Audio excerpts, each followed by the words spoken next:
Hello, everybody. Welcome back to another episode of 5 Minute Gaming News, the show that may or may not be 5 minutes. Today in the news, it looks like Overwatch 2 has been nerfed. Hard. Get ready for this one because it just keeps getting worse over there. Blizzard announced in a mid-season live stream that the originally planned long-term progression and talent trees would no longer be included in the story-driven PVE content. Game director Aaron Keller says the decision came down to a difficult choice the team had to make. Keep working on a PVE mode whose development had no end in sight, or scale down Overwatch 2's PVE focus.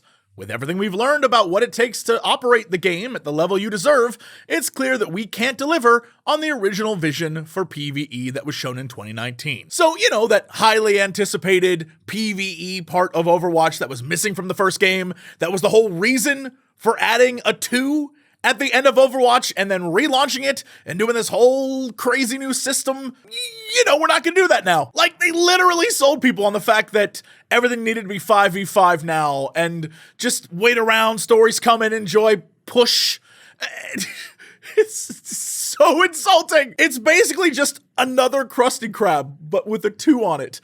And the fans are not happy. CarQ Games shared on Twitter, "I'm not a dev, but I know tons of ideas and products get scrapped behind the scenes without public knowledge.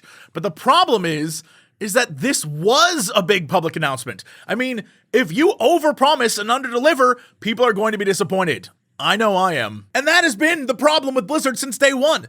They consistently overpromise. BlizzCon is just a hype fest for overpromises. I can't tell you how many BlizzCons I went to where they would promise a thing, I'd get all hype, I'd be excited for it, and then we'd never see it. And speaking of BlizzCon, they have the audacity, a day after this announcement, to announce a new BlizzCon.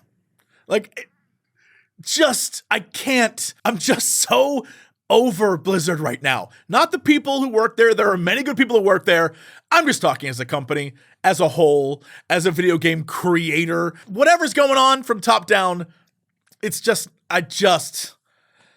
I can't support it. Moving on, in other news, Ubisoft looks like they're doubling down on leaps of faith and hidden assassin blades, because they will be significantly increasing the number of devs working on the Assassin's Creed franchise over the next several years. Ubisoft CEO Yves Guillemot stated on Tuesday, "As part of our progressive reallocation of resources, we notably plan to increase the number of talents working on the Assassin's Creed brand by 40% over the coming years." Which makes a lot of sense looking at the state of Ubisoft as a whole right now. I mean, they've recently come out of a really tough 2022 sales season. Their games weren't received all that well. Moreover, other than Rainbow Six, I guess, Assassin's Creed is their biggest franchise. And we've seen a lot of work being put into possibly a reboot and the future of the franchise. I'm still waiting for the Assassin's Creed World War II. Just imagine it.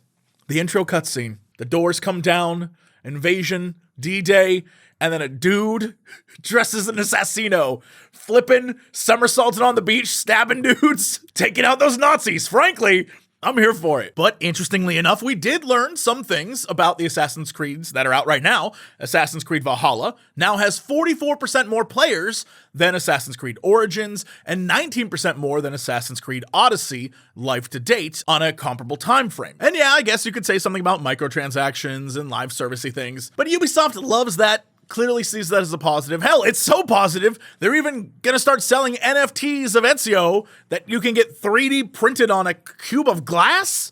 Sure. And thanks to last year's Assassin's Creed showcase, we've got a ton of new projects coming, like I mentioned. Assassin's Creed Mirage is still set to release sometime during Ubisoft's fiscal year. And then we've got things like Codename Jade, Codename Red, Codename Hex, and of course the Infinity Hub, which will keep all the games together. And look, Assassin's Creed is fun when I don't have to dive for treasures and fight off sharks. And sure, I'm excited to see what they come up with. But I'm also worried that this movement of devs and focusing entirely, it seems, or a great deal on Assassin's Creed might kill some other projects that I would love to see. Some of the indie things that Ubisoft has done in the past have been amazing.